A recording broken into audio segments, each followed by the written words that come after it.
you want to be a leader and lead other people, which is a huge responsibility, you better think about how you get better.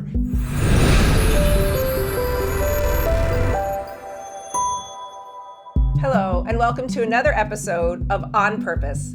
Today, I'm joined by Chairman and CEO of Verizon, Hans Vestberg. Hans, thanks for joining me. Great to be here. Thank you for having me.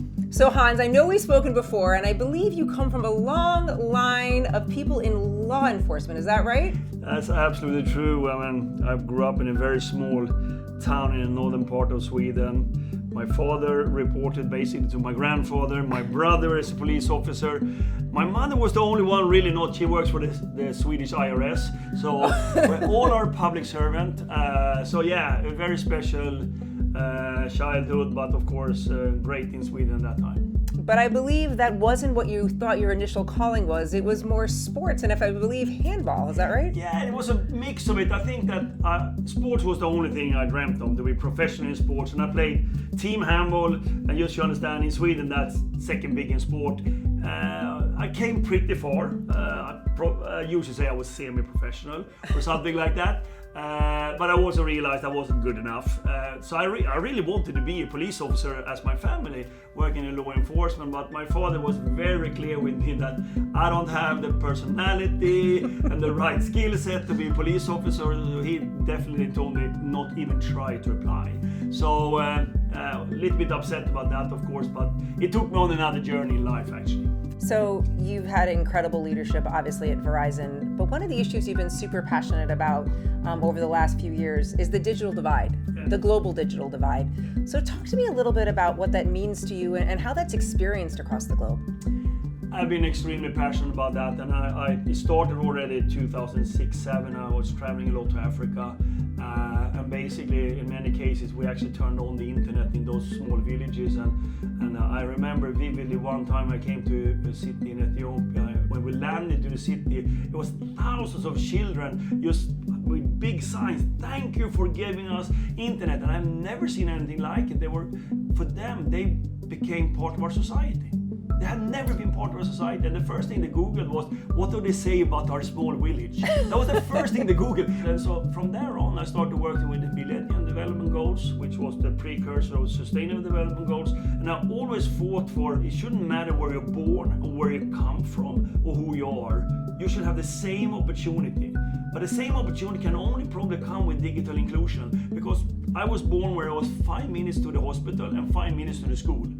That's not going to happen with the massive growth we have in certain continents like Africa. So you need to have digital healthcare, digital education. So I worked with that all my life to see that I can bridge that gap in different jobs. And today I'm leading the Edison Alliance, where I'm the chairman, where we try to get 1 billion people more being connected the next 5 years, but only if they be connected to education, healthcare, or financial inclusion. I know you have a lot of really interesting habits that have really helped you as a leader, and I thought it'd be interesting to share some of those.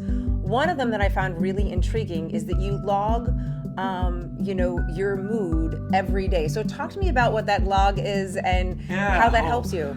I cannot have bad days, or I cannot have low energy, because then I lose the strength that I have to get even better performance of the company. So I started to say that every morning, the day after, I'm going to rank the day between 0 and 10. And if I'm between, let's say, 3 to 7, it's a sweet spot. I have the high energy, I'm probably getting the best out of myself, and I give the best to my organization or partners or colleagues or customers. If I'm between 0 and 2, I usually have a bad day, and I should be in a closed room. I shouldn't meet people, because many people meet me once and they create a perception of my company. And if that's my strength, I shouldn't be a 0 to 2.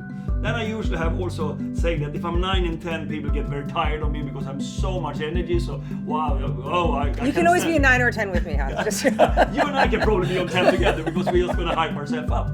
So I've done that every day since 2009, the 21st of June. But if you want to be a leader and lead other people, which is a huge responsibility, you better think about how you get better. One of the other habits you have that I think is really intriguing and really speaks to also the multi-stakeholder world we live in is, I believe on the back of your security badge, you have a list of names. Do you want to share how that works? Yeah. P. Peck. I don't I'm not on it, darn. Yeah, I have, and I was learning also very early on in my life, because usually my boss that I had early on at Ericsson, whenever he called me, it was a problem or I had made something wrong. And that's not the good call, So, oh, you have done wrong, you need to fix it. So I decided, why don't I try to call to people that really matters to me and give them a call every week and ask them how they're doing, just to get the interaction. So the time when I call them that something is wrong, we actually know each other much better. And if they have a problem, they're going to call me much earlier. So if you were to look back and say, how do you see your personal purpose as both a leader and an individual, as a father, a husband? How would you define your personal purpose? I feel the biggest gratitude and purpose in my life that other people around me succeed. If this is my organization, my family, my friends, and if I have been helpful in that, that's my purpose today. Well, that is a wonderful message to end with. So thank you so much, Hans. And thank you everyone for joining us for On Purpose. We look forward to seeing you again next time.